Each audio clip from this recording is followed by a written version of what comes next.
Growing up, I never imagined that family could feel so much like a divided house. But after Dad married Lorna, my stepmother, when I was 11, the cracks started showing almost immediately. And not the small, harmless cracks people patch over with time. These were the kind that split a home in two, silently at first, then louder with every passing year. When Dad told me he was getting remarried, I forced a smile. Mom had been gone for years, taken from us in a car accident when I was just 6, so I thought maybe this was his way of finding happiness again. I wanted to be happy for him. I really did. But the moment I met Lorna, something inside me tightened.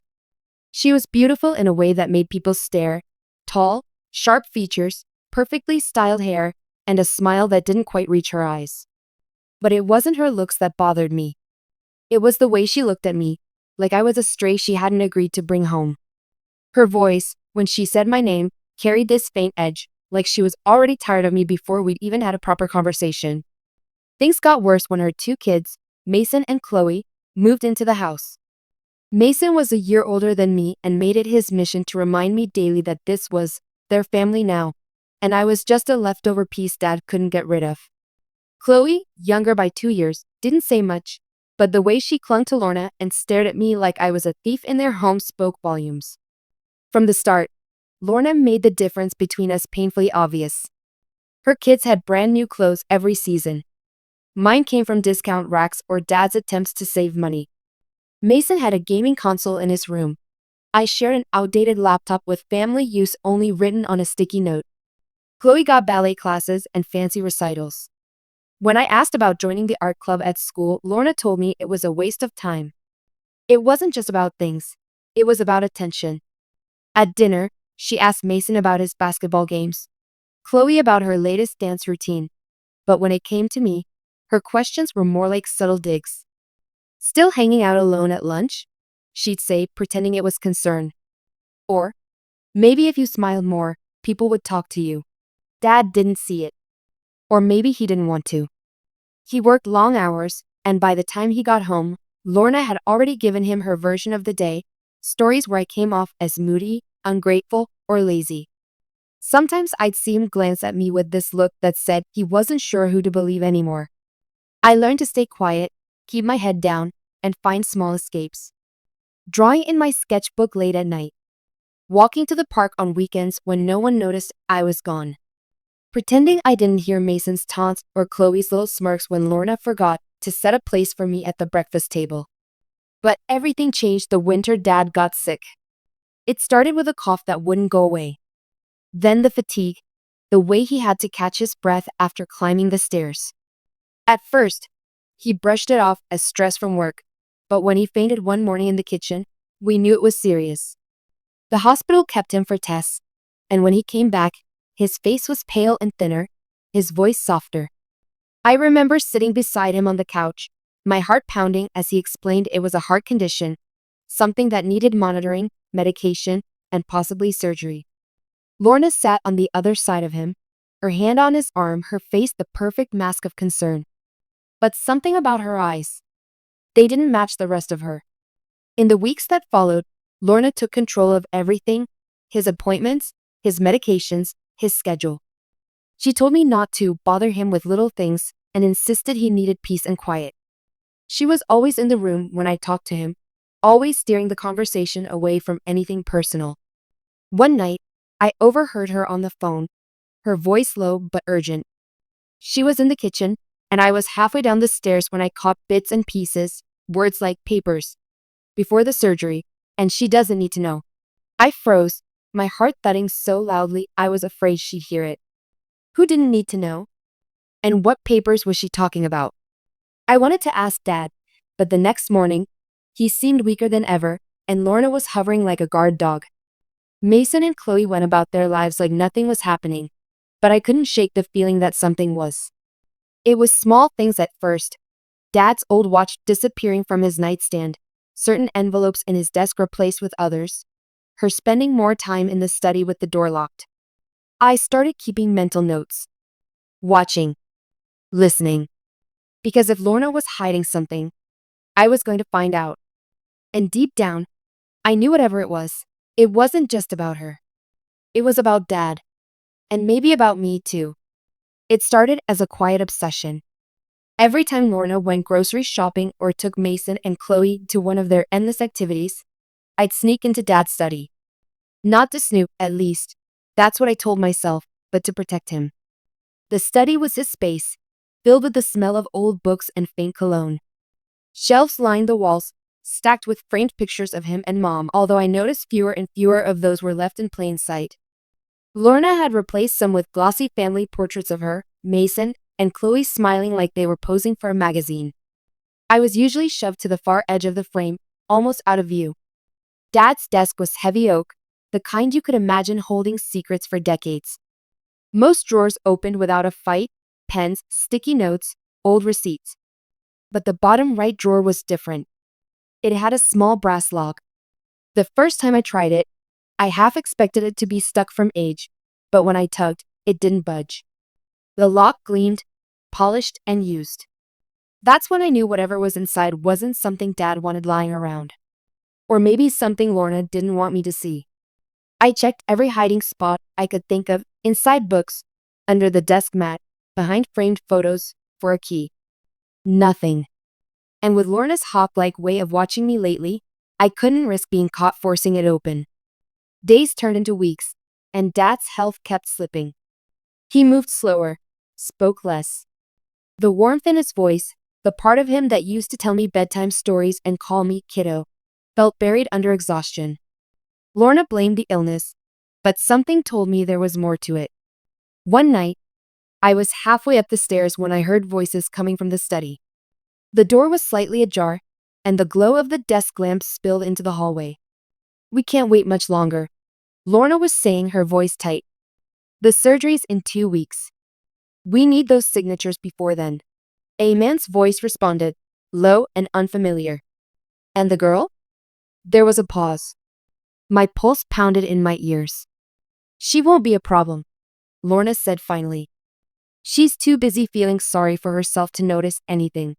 I stepped back, the wood under my feet creaking softly. Their conversation stopped for a heartbeat. Then the man said, "Good. Just make sure it's clean. No loose ends." I slipped away before they could see me. My hands were shaking, my chest tight. What could they possibly be talking about that involved signatures and me not being a problem? That night, I barely slept. I kept thinking about the locked drawer.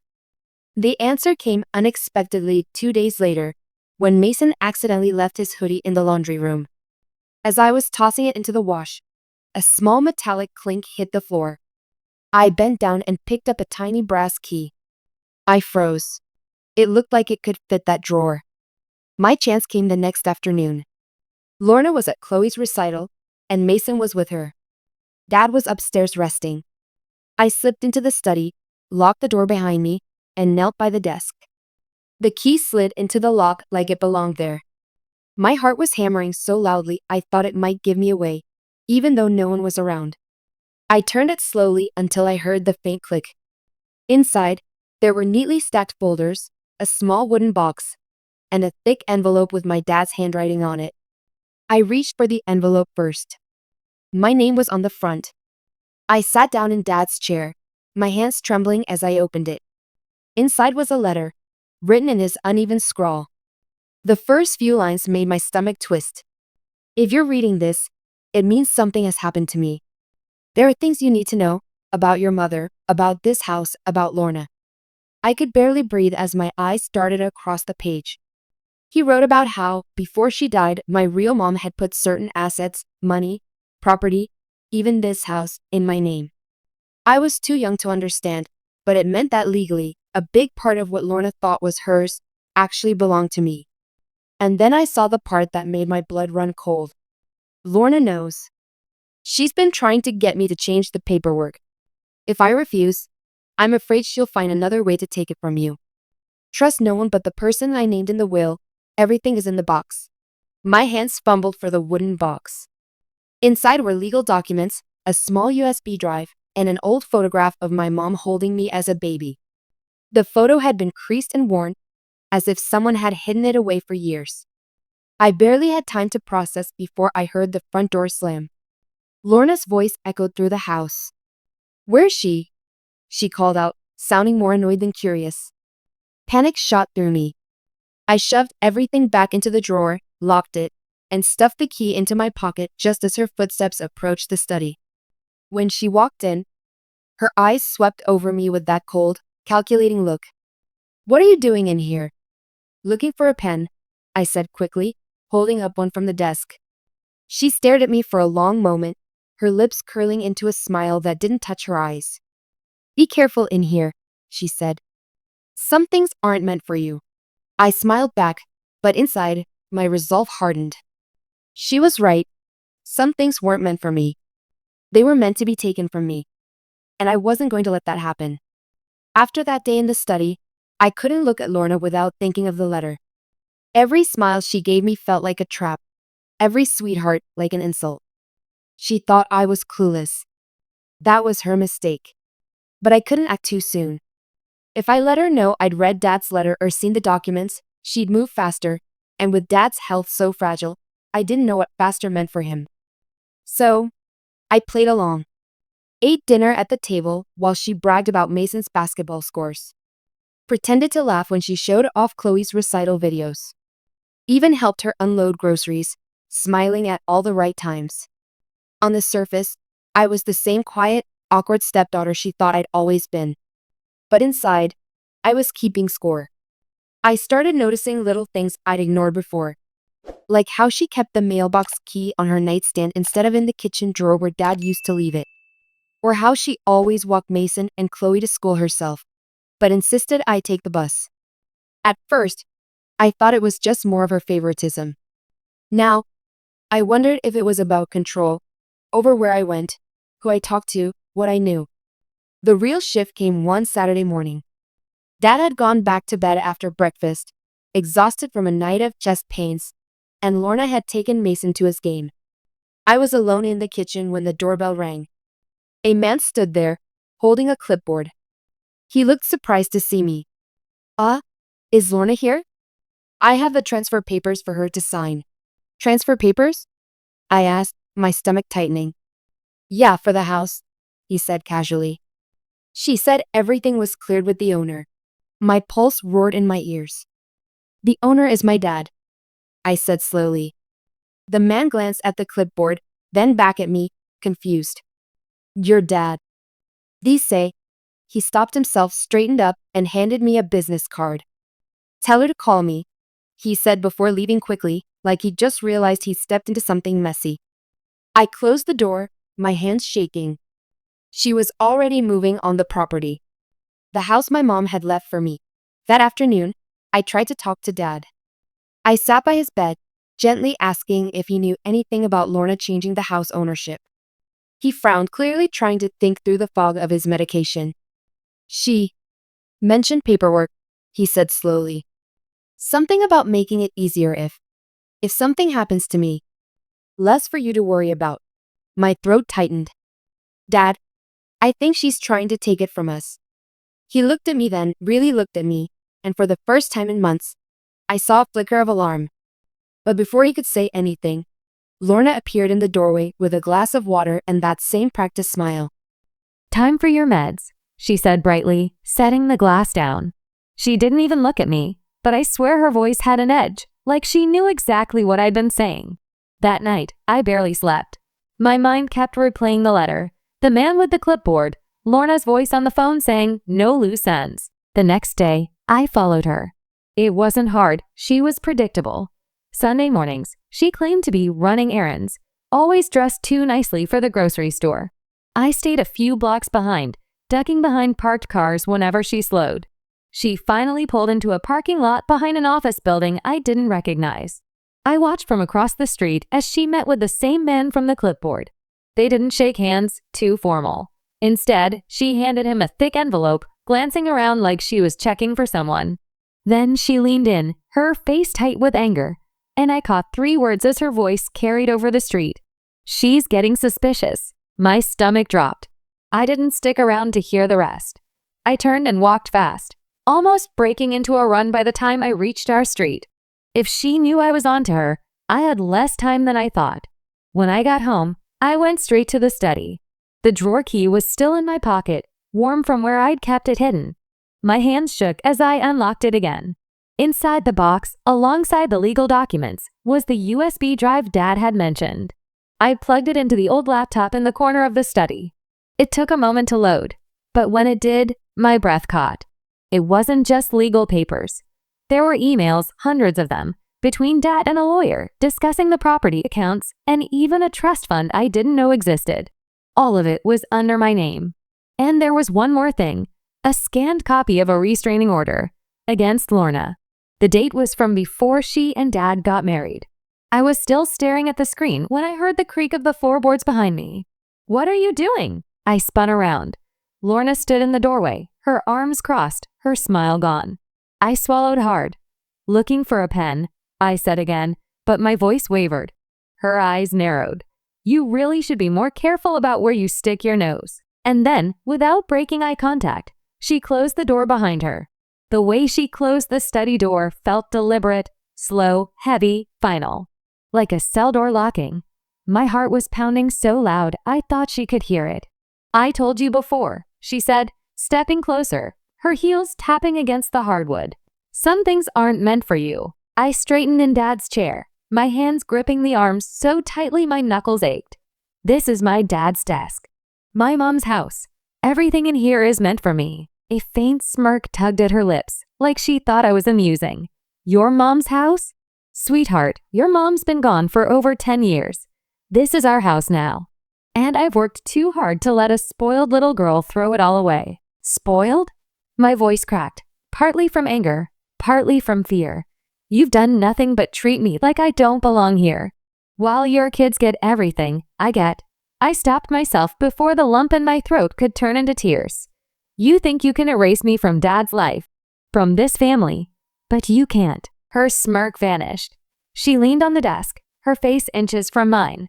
"You have no idea what I'm capable of." I thought she might hit me. Instead, she straightened up, walked to the window, and pulled the curtain shut. The room dimmed, shadows stretching over her face. "You've been spying on me," she said without turning around. "I've been protecting my dad," I shot back. That made her laugh, low bitter. "Protecting him? From me? Do you even know how much I've done for this family? How much I've sacrificed?" She rolled around, her voice rising. "Your father was a mess when I met him. Drowning in grief. He would have lost the house years ago if I hadn't stepped in." "You mean the house my mom left for me?" I said. Her jaw tightened. For a second, she looked like she might tell me something she'd been holding back. But instead, she crossed the room and grabbed the USB drive from the laptop. I stood up. "That belongs to me. This?" She held it between her fingers like it was nothing. "This is just evidence you don't understand. And you won't be showing it to anyone." I lunged for it, but she moved faster, slipping it into her pocket. "You really should have stayed out of this," she said. "Now I have to clean up your mess." Before I could respond, there was a knock on the door. Dad's voice, weak, tired, called from the hallway. "Everything okay in there?" Lorna's smile snapped back into place instantly. She opened the door just wide enough to block his view of me. "Yes, darling," she said sweetly, just helping her with homework. I caught a glimpse of him, pale, leaning against the wall for support. He gave me a small, worried smile before Lorna shut the door again. "You wouldn't want to upset him in his condition, would you?" she said softly, like it was a warning. She left the study without another word, locking the door from the outside. I heard her footsteps fade down the hall, then the front door open and close. I was trapped. I tried the windows, painted shut. The only other exit was the door, and the lock was solid. But I still had my phone. My hands shook as I dialed the number from the business card the man with the clipboard had given me. He answered on the second ring. "Hello? This is..." I hesitated, realizing I didn't even know if I could trust him. "You came to the house the other day. You said something about transfer papers." There was a pause. "Yes. You're her stepdaughter?" "She's lying to you," I said quickly. "The house isn't hers to sell. It's mine. My dad's sick, and she's trying to take it before." "Listen," he interrupted, his voice lower now. "I don't know all the details, but she told me your dad agreed to sign. If that's not true, you need to stop her now. Once the papers go through, it's done." My stomach dropped. "When?" "Monday morning." That gave me less than 48 hours.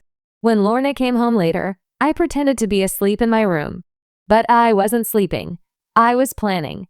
If I was going to stop her, I needed help. Someone she couldn't manipulate the way she did with Dad. Someone who would believe me. The only person I could think of was Aunt Rebecca, my mom's younger sister. I hadn't seen her in years because Lorna always found excuses to keep her away. She's a bad influence. She's too opinionated.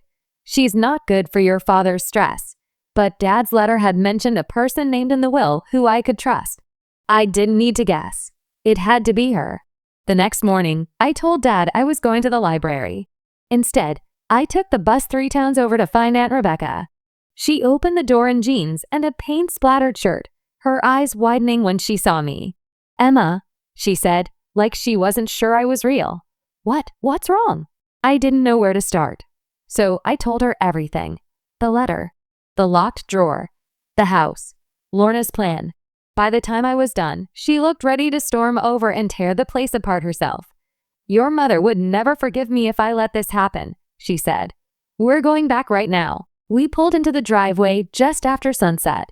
The sky was bruised purple, the air heavy with the scent of rain. Lorna's car was already there, and I could see the warm glow of the kitchen lights through the window. My chest felt tight. This was it. Aunt Rebecca didn't bother knocking. She strode into the house like she owned the place, her voice cutting through the air. "Lorna, we need to talk now." Lorna appeared in the doorway, holding a glass of wine, her expression flipping from shock to disdain in seconds. Rebecca. What a surprise. Dad shuffled in behind her, his eyes darting between us. "What's going on? What's going on?" Aunt Rebecca said sharply. "Is that your wife is trying to steal the house your late wife left for your daughter?" The room went still. Dad's gaze snapped to Lorna. "What is she talking about?" Lorna's voice was syrupy smooth. "Oh, for heaven's sake. She's been filling your head with nonsense." Emma's confused. "She doesn't understand the paperwork." I stepped forward, my hands trembling, but my voice clear. "I'm not confused. You've been meeting with a man to transfer the deed, without Dad's consent. And I found the letter he wrote to me. The one you've been trying to hide." Lorna's mask slipped just enough for her lips to twitch. "Letter?" Dad asked, looking at me now. I pulled it from my bag and handed it to him.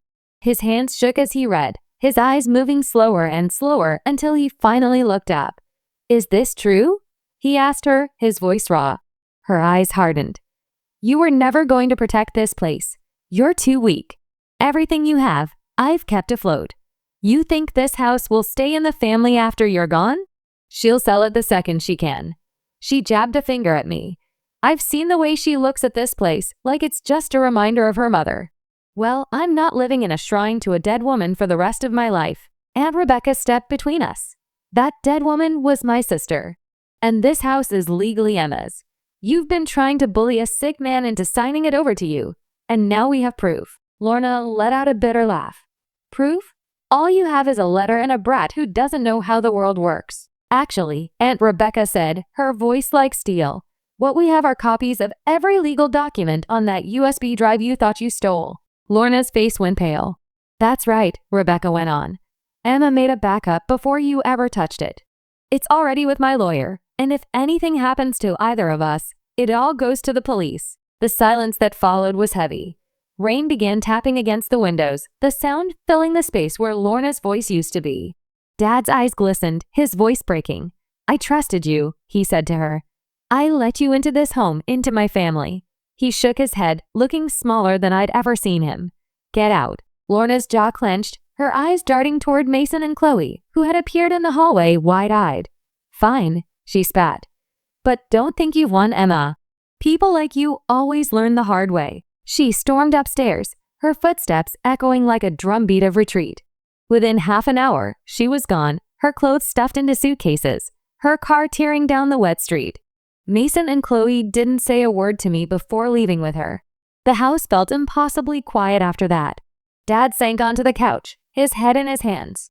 I sat beside him, unsure if I should speak. Finally, he looked at me and said, "I'm sorry. I should have seen it. I should have protected you." "You did," I said softly, placing the letter on the coffee table.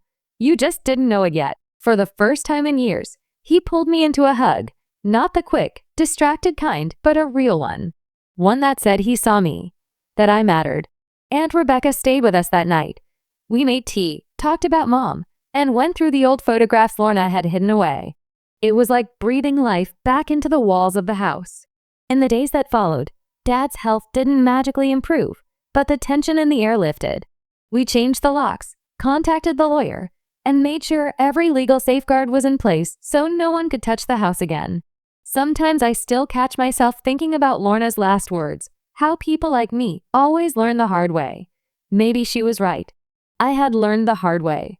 But I'd also learned that I wasn't the burden she'd always made me feel like. I wasn't powerless, and I wasn't alone. Because this house, my mother's house, wasn't just mine by law. It was mine because I fought for it. And no one was ever going to take it from me again. The first week without Lorna felt strange, quiet in a way that almost didn't feel real. There were no sharp comments at breakfast, no accidental exclusions at dinner, no eyes watching me like I didn't belong. For the first time since Dad had remarried, the house felt like home. Aunt Rebecca stayed for a few days to help us reorganize and bring back the things Lorna had tried to erase, Mom's quilts, the old photographs, even the little clay sculpture I'd made in 3rd grade that had mysteriously disappeared from the mantel years ago. One afternoon, Dad and I sat in the living room with a box of Mom's things between us. He held a photo of the 3 of us, me as a baby, Mom holding me, and him with a goofy grin. "Your mom would be proud of you," he said quietly. "I'm proud of you." I didn't realize how much I'd needed to hear that until the tears came. Not from sadness, but from relief. There were still challenges ahead. Mason and Chloe never contacted me, and part of me doubted they ever would. Dad's health meant we had to be careful about stress, and I knew Lorna might try to cause trouble later. But now, I felt ready. Because for the first time in years, I understood something important. Family isn't just the people you live with. It's the people who fight for you, believe in you, and remind you of who you are when someone tries to make you forget. And no matter what came next, I knew one thing for certain. This house wasn't just where I live. It was the one place in the world where my mother's love still lingered in the walls. And I would protect it, always.